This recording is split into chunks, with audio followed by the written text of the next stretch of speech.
Before the Civil War and even before Abraham Lincoln became president, St. Paul got its start.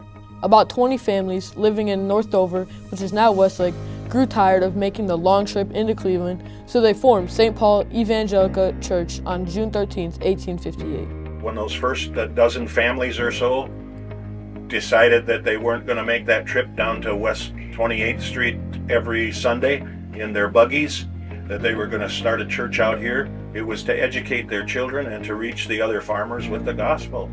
And that's the same initiative that we need to have.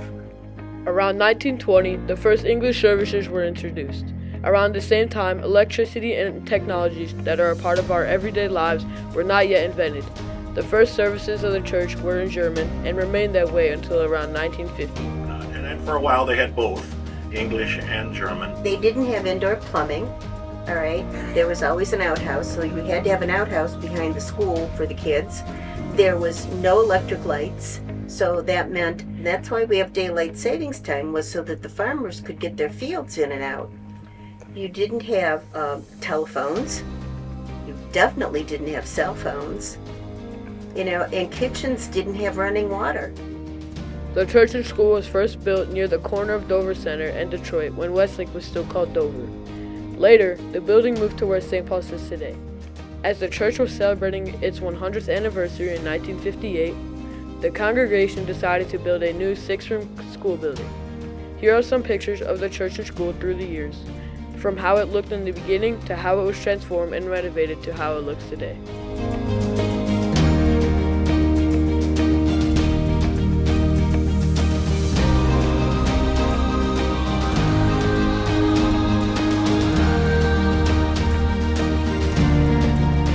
The original school had 4 classrooms with about 80 students and 4 teachers. That meant that there were 2 or 3 grades in each classroom. And my daughter, who was a member here in kindergarten, was in a classroom, in the original 4 classrooms. She had 1st and 2nd grade in her class. And that didn't stop until almost, I want to say 1990. Today in 2023, St. Paul's pastors consist of Pastor Smith, Pastor Greminger, and Pastor Bugler. The school has added another hallway, including a gymnasium, in 1974, which used to be the current STEAM lab. Later in 2000, the upstairs area of the building was added and now contains the upper grade classrooms.